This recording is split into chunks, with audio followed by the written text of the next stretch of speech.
আসসালামু আলাইকুম। কেমন আছেন সবাই? আশা করি সবাই ভালো আছেন। আজকে আপনাদের মাঝে আরেকটি নতুন ভিডিও নিয়ে আসলাম।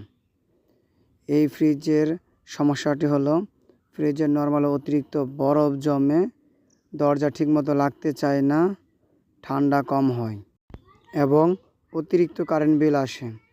আজকে এই ফ্রিজের সমস্যাটি সমাধান করব। সবাই মনোযোগ সহকারে আমার এই ভিডিওটি দেখবেন।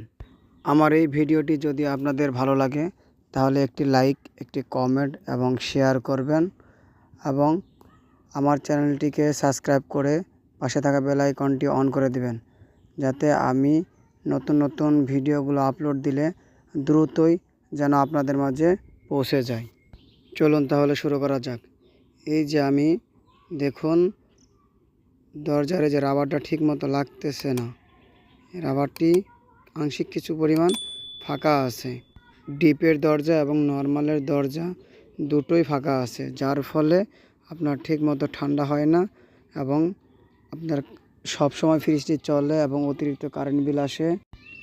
এই যে দেখুন নর্মালে কি পরিমাণ বরফ জমছে, এই যে আমি আঙুল দিয়ে আপনাদেরকে দেখাচ্ছি। দেখুন নর্মালে কখনোই এত পরিমাণ বরফ জমার কথা না।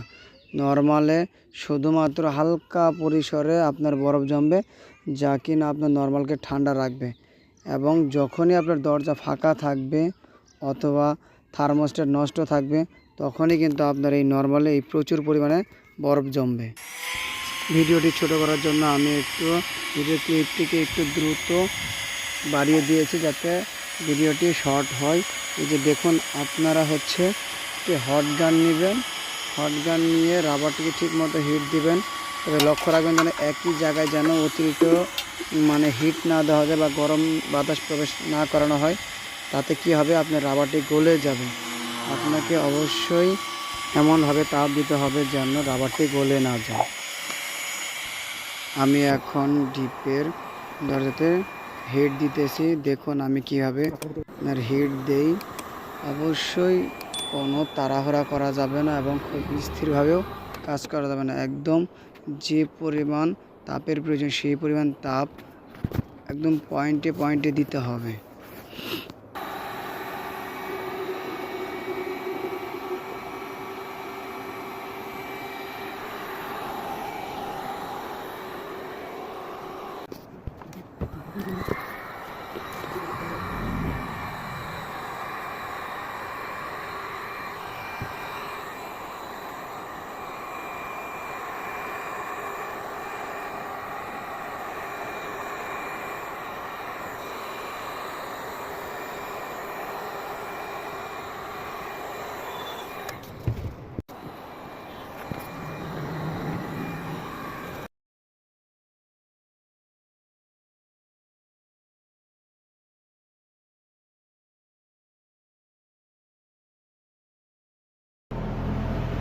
এই যে দেখুন আমার সম্পূর্ণ কাজটি শেষ হয়েছে।